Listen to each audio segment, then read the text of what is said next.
అరే అమ్మా ఇంకా లేవలేదా? నాకు స్కూల్ టైం అవుతుందమ్మా. యూనిఫామ్ ఎక్కడుందో కనిపించట్లేదు. నువ్వు ఇంకా టిఫిన్ కూడా చేయలేదు. డాడీ నువ్వైనా చెప్పు డాడీ, లేవమని తొందరగా. అరే ఇంకా లేచి టిఫిన్ చేసి పిల్లల్ని స్కూల్ కి రెడీ చేసి పంపించు, టైం అవుతుంది కదా. డిప్రెషనా? ఇలాంటి డిప్రెషన్ కూడా ఉంటాయా? పొద్దుస్తమానం పడుకొని ఉండడం మేము ఎప్పుడు వినలేదు, మాకు ఎప్పుడు రాలేదు. అన్ని నాటకాలు, పని తప్పించుకోవడానికి చేసే నాటకాలు. అంతే. డిప్రెషన్ కాదు ఏమి కాదు, ఇదంతా నువ్వు ఇచ్చిన వేరా నెత్తి మీద ఎక్కించుకొని కూర్చున్నావు. ఇప్పుడు చూడు ఎలాంటి నాటకాలు ఆడుతుందో. నువ్వు రానా, నేను రెడీ చేస్తాను రా. ఇప్పటికైనా లేస్తావా అలాగే పడుకొని ఉంటావా? పిల్లలు కూడా వెళ్ళిపోయారు, లేచి నాకైనా క్యారేజ్ పెడతావా పెట్టవా? నీతోనే మాట్లాడేది, సమాధానం చెప్పు. నీ ఇష్టం స్టార్ట్ చేసుకో. నువ్వు అనకపోతే నాకు వచ్చే నష్టం ఏమీ లేదు, నేను ఆఫీస్ లో తింటాను. నువ్వు ఇలా ఏడుస్తూనే ఉండు రోజంతా. నీకేం తక్కువైందమ్మా ఇంట్లో? అన్ని టైం టు టైం బాగానే అందుతున్నాయి కదా. ఉండడానికి ఇల్లు ఉంది, కడుపు నిండా తినడానికి తిండి ఉంది. ఇంకే నువ్వు డిప్రెషన్ లోకి వెళ్ళడానికి అన్ని నాటకాలు రా. తిండి ఎక్కువైపోయి ఏం చేయాలో తెలియక ఇలా నాటకాలు ఆడుతుంది. అమ్మా చేశారా మా అత్తగారు ఫోను? నా మీద కంప్లైంట్ ఇచ్చారా? నేను లేచి ఇంట్లో అన్ని పనులు చేసినంతసేపు అందరికీ బాగానే ఉంది.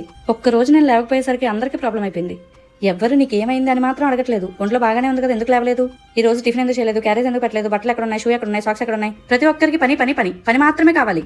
నా దగ్గరికి వచ్చి ఎవరు కూడా ఏమైంది నీకు, ఏమైనా మనసు బాలేదా, ప్రాబ్లం ఏంటి అని అడిగిన వాళ్ళే లేరు. పైగా నాకు పిచ్చి పట్టింది, దెయ్యం పట్టింది, నాటకాలు ఆడుతుంది, ఇవన్నీ అంటున్నారు.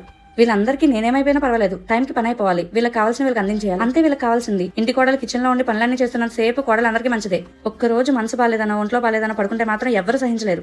నువ్వు కూడా మనోడు టిఫిన్ ఎందుకు పెట్టలేదు, అల్లుడు క్యారేజ్ ఎందుకు పెట్టలేదు అని అడుగుతున్నావు తప్ప నీకేమైంది, ఎందుకు అలా ఉంటున్నావు అని మాత్రం అడగలేదు. నాకు ఇంకెప్పుడు ఫోన్ చేయకమ్మా.